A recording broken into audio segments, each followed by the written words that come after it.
அனைவருக்கும் வணக்கம். நீங்கள் ஒருவேளை யூபிஐ வழியாக பேமெண்ட் பண்ணுவீங்கன்னா இந்த வீடியோ கண்டிப்பாக உங்களுக்கு யூஸ்ஃபுல்லாக இருக்கும். ஏன்னா இந்தியாவில் யூபிஐ பேமெண்ட் டிரான்சாக்ஷன் லிமிட்னு புது ரூல்ஸ் நிறைய கொண்டு வந்திருக்காங்க. யூபிஐ அப்படின்னு சொல்லும்போது ஜிபே, ஃபோன்பே, அமேசான் பே, பேடிஎம் எது யூஸ் பண்ணாலும் இந்த ரூல் தான் இனிமேல் நம்ம எல்லாருமே ஃபாலோ பண்ணி ஆகணும். ஏன்னா கொஞ்ச நாளாகவே ஜிபே யூசர்ஸ், ஃபோன்பே யூசர்ஸ் அதிகமாக ஃபேஸ் பண்ணியிருப்பீங்க. ரெண்டு டிரான்சாக்ஷன் பண்ணியிருப்போம், அதுக்குள்ளே லிமிட் ரீச்டுன்னு வரும்.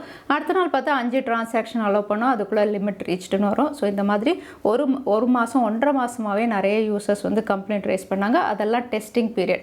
இப்போ national payment corporation of India, அதாவது என்பிசிஏ அப்படின்னு பார்த்தீங்கன்னா ஃபைனலாக ஒவ்வொருத்தரும் எவ்வளோ டிரான்சாக்ஷன் பண்ணலாம், எவ்வளோ லிமிட் வரைக்கும் பண்ணலாம் அப்படிங்கிறத அனௌன்ஸ் பண்ணியிருக்காங்க.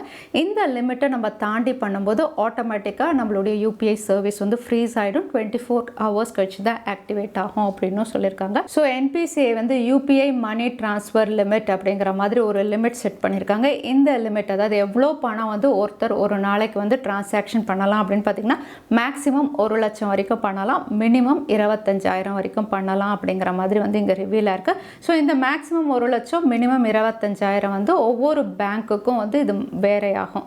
அதாவது நீங்கள் கனரா பேங்க், இந்தியன் பேங்க்லாம் வச்சுருந்தீங்கன்னா 25,000 இருக்கும் மேக்ஸிமம் லிமிட்டு. அதே ஹெச்டிஎஃப்சி, ஐசிஐசிஐ பேங்க், எஸ்பிஐ இதெல்லாம் 1 லட்சம் வரைக்கும் உங்களை டிரான்சாக்ஷன் பண்ண அலோவ் பண்ணுவாங்க. ஸோ உங்கள் பேங்க்கில் எவ்வளோ லிமிட் அப்படின்னு நீங்கள் கேட்டுக்காங்க. யூபிஐ அப்படின்னு பார்த்தீங்கன்னா மேக்ஸிமம் 1 லட்சம் வரைக்கும் பண்ணலாம் அப்படின்னு கன்ஃபார்ம் பண்ணியிருக்காங்க டிரான்சாக்ஷன் பர் டே.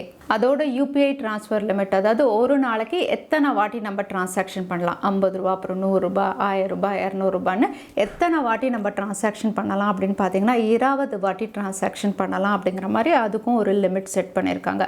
ஸோ நீங்கள் 20 வாட்டி மேலே டிரான்சாக்ஷன் பண்ணும்போது ஆட்டோமேட்டிக்காக உங்களுக்கு ஃப்ரீஸ் ஆகிடும். அதுக்கப்புறம் 24 hours கழிச்சு தான் நீங்கள் டிரான்சாக்ஷன் பண்ண முடியும்.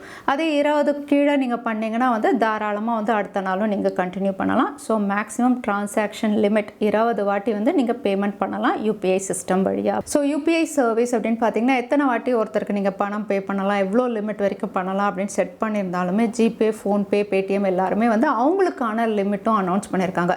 நீங்கள் ஒருவேளை ஜிபே யூஸராக இருந்தால் மேக்ஸிமம் அமௌண்ட் நீங்கள் டிரான்சாக்ஷன் ஒரு நாளைக்கு 1 லட்சம் வரைக்கும் பண்ணலாம் அப்படிங்கிறத கன்ஃபார்ம் பண்ணியிருக்காங்க. ஆனால் எத்தனை வாட்டி பண்ணலாம் அப்படின்னு பார்த்தீங்கன்னா 10 வாட்டி தான் பண்ண முடியும். நார்மலாக யூபிஐ 20 டிரான்சாக்ஷன் பண்ணலாம்னு சொல்லியிருக்காங்க. பட் ஜிபே யூசர்ஸ் 10 டைம்ஸ் தான் டிரான்சாக்ஷன் பண்ண முடியும் அப்படிங்கிற மாதிரி கூகுள் பே அனௌன்ஸ் பண்ணியிருக்காங்க. ஸோ 1 லட்சம் ரூபாய் வரைக்கும் பண்ணலாம், ஆனால் 10 வாட்டி தான் நீங்கள் பண்ண முடியும் அப்படிங்கிற லிமிட் செட் பண்ணியிருக்காங்க. அதே நீங்கள் வேறு யார்கிட்டையாவது பணம் வாங்குறீங்க, பிஸ்னஸ் பண்ணுறீங்க, QR கோட் அனுப்பி பணம் ரிசீவ் பண்ணுறீங்க அப்படின்னா அந்த லிமிட் 2000 கீழே தான் இருக்கணும். 2000 மேலே இருந்தால் ஆட்டோமேட்டிக்காக அது கேன்சல் ஆகிடும். 2000 கீழே இருந்தால் மட்டும்தான் யார்கிட்டையாவது நீங்கள் பணம் ரிசீவ் பண்ண முடியும் QR கோடெல்லாம் அனுப்பி. அதே ஃபோன்பே அப்படின்னு பார்த்தீங்கன்னா இவங்களும் 1 லட்சம் ரூபாய் வரைக்கும் மேக்ஸிமம் ஃபோன்பே வழியாக நீங்கள் டிரான்சாக்ஷன் பண்ணிக்கலாம் அப்படிங்கிறத கன்ஃபார்ம் பண்ணியிருக்காங்க. எத்தனை வாட்டி டிரான்சாக்ஷன் பண்ணலாம், நம்பர் ஆஃப் டிரான்சாக்ஷன் அப்படின்னு பார்த்தீங்கன்னா 10 to 20 அப்படிங்கிற மாதிரி ரொம்பவே ஸ்மார்ட்டாக சொல்லியிருக்காங்க. ஸோ 10லேருந்து 20 வாட்டி அப்படிங்கிறது உங்கள் பேங்க்கை டிபெண்ட் பண்ணது அப்படிங்கிற மாதிரி தான் இங்கே சொல்லியிருக்காங்க. ஸோ உங்கள் பேங்க்கில் 10 வாட்டி தான் அலோவ் பண்ணுவாங்கன்னா ஃபோன்பே வழியாக நீங்கள் 10 டைம்ஸ் தான் பண்ண முடியும். உங்கள் பேங்க்கில் ஒருவேளை 20 டிரான்சாக்ஷன் ஒரு நாளைக்கு பண்ணலாம்னு அலோவ் பண்ணாங்கன்னா ஃபோன்பே வழியாக 20 வாட்டி நீங்கள் பண்ணலாம் அப்படிங்கிற மாதிரி சொல்லியிருக்காங்க. ஸோ கூகுள் பே மாதிரி இல்லாமல் ஃபோன்பேயில் 10 or 20 உங்கள் பேங்க்கில் என்ன சொல்கிறாங்களோ அதுக்கேற்ற மாதிரி. அதே ஃபோன்பே அப்படின்னு பார்த்தீங்கன்னா இவங்களும் மணி ரிக்வெஸ்ட் அப்படி 2000 தான் லிமிட் செட் பண்ணியிருக்காங்க. ஸோ நீங்கள் QR கோட் அனுப்பி பணம் வாங்குறீங்க, மணி ரிக்வெஸ்ட் வச்சுருக்கீங்க அப்படின்னா அது 2000 தான் லிமிட், ஃபோன்பேலையும் ஜிபே மாதிரியே. அதே பேடிஎம் அப்படின்னு பார்த்தீங்கன்னா ஜிபே, ஃபோன்பே விட ஒரு படி மேலே போய் இங்கே லிமிட் செட் பண்ணியிருக்காங்க. இங்கே லிமிட் பர் டே எவ்வளோ பண்ணலாம், பர் ஹவர் எவ்வளோ பண்ணலாம், அதாவது ஒரு நாளைக்கு நீங்கள் எவ்வளோ பண்ண முடியும், 1 மணி நேரத்துக்கு எவ்வளோ டிரான்சாக்ஷன் பண்ணலாம் அப்படிங்கிற மாதிரி இவங்க பிரித்து கொடுத்துருக்காங்க அவங்களுடைய யூசர்ஸ்க்கு. ஸோ ஒரு நாளைக்கு எங்கள் டிரான்சாக்ஷன் அமௌண்ட் அப்படின்னு பார்த்தீங்கன்னா 1 லட்சம் வரைக்கும் நீங்கள் பண்ணலாம். அதே 1 மணி நேரத்துக்குள்ளே நீங்கள் பண்ணுறீங்க அப்படிங்கும்போது 20,000 இங்கே லிமிட் செட் பண்ணியிருக்காங்க. ஸோ ஒரு நாளைக்கு 1 லட்சம், அதே 1 ஹவர் அப்படின்னா 20,000 அப்படின்னு சொல்லியிருக்காங்க. எத்தனை வாட்டி நீங்கள் டிரான்சாக்ஷன் பண்ணலாம் அப்படின்னு பார்த்தீங்கன்னா பேடிஎம்மில் 20 டைம்ஸ் நீங்கள் டிரான்சாக்ஷன் பண்ண முடியும் ஒரு நாளைக்கு. ஸோ இவங்க வந்து ஜிபே, ஃபோன்பே மாதிரி 10, 20 அப்படின்னு ரேண்டமாக சொல்லலை. 20 டைம்ஸ் நீங்கள் வந்து பேடிஎம் வழியாக டிரான்சாக்ஷன் பண்ணலாம் ஒரு நாளைக்கு. அதே ஒரு மணி நேரத்துக்குள்ளே எவ்வளோ டிரான்சாக்ஷன் அப்படின்னு பார்த்தீங்கன்னா, ஒரு மணி நேரத்துக்குள்ளே 5 டிரான்சாக்ஷன் தான் நீங்கள் பண்ண முடியும். அதாவது 5 வாட்டி தான் நீங்கள் பணம் பே பண்ண முடியும். ஸோ இவங்களும் வந்து மணி ரிக்வெஸ்ட் அப்படின்னு பார்த்தீங்கன்னா ஃபோன்பே, ஜிபே மாதிரி 2000 தான் செட் பண்ணியிருக்காங்க. அதே அமேசான் பே அப்படின்னு பார்த்தீங்கன்னா, சில பேர் இந்த பேமெண்ட் சிஸ்டமும் யூஸ் பண்ணுறீங்க இல்லையா, இதுக்கு அமேசானும் வந்து எவ்வளோ டிரான்சாக்ஷன் லிமிட் அப்படின்னு சொல்லியிருக்காங்க. அமேசான் பே வழியாக பண்ணுறதுக்கும் 1 லட்சம் ரூபாய் தான் மேக்ஸிமம் டிரான்சாக்ஷன் ஒரு நாளைக்கு நீங்கள் பண்ண முடியும்.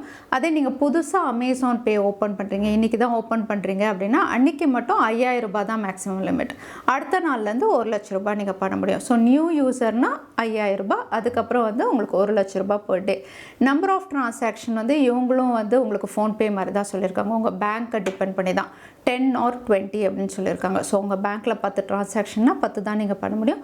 உங்கள் பேங்க்கில் 20 டிரான்சாக்ஷன்னா 20 தான் பண்ண முடியும் அப்படிங்கிற மாதிரி அமேசான் பேலையும் கன்ஃபார்ம் பண்ணியிருக்காங்க. ஸோ நம்ம எல்லாருமே யூபிஐ சர்வீஸ் அப்படின்னு பார்த்தீங்கன்னா டெய்லி யூஸ் பண்ணிட்டு தான் இருக்கோம். அதனால் எத்தனை டிரான்சாக்ஷன் பண்ணுறோம் அப்படிங்கிறத மைண்டில் வச்சுக்கிட்டு எவ்வளோ பண்ணலாம் அப்படிங்கிறத யோசிச்சு நீங்கள் பண்ணுங்கள். உங்கள் பேங்க்கோடையும் நீங்கள் ஒரு வாட்டி செக் பண்ணிக்கோங்க. உங்களுக்கு எவ்வளோ லிமிட் அவங்க செட் பண்ணியிருக்காங்க, 25,000 1 லேக்கான உங்கள் பேங்க்கையும் நீங்கள் செக் பண்ணிவிட்டு பண்ணுங்கள். ஸோ இந்த வீடியோ உங்களுக்கு யூஸ்ஃபுல்லாக இருந்தால் லைக் பண்ணுங்கள். இது வரைக்கும் சேனலுக்கு சப்ஸ்கிரைப் பண்ணலைன்னா மறக்காமல் சேனலுக்கு சப்ஸ்கிரைப் பண்ணிக்கோங்க. உங்களை இன்னொரு வீடியோவில் பார்க்குறேன். Stay safe, stay happy.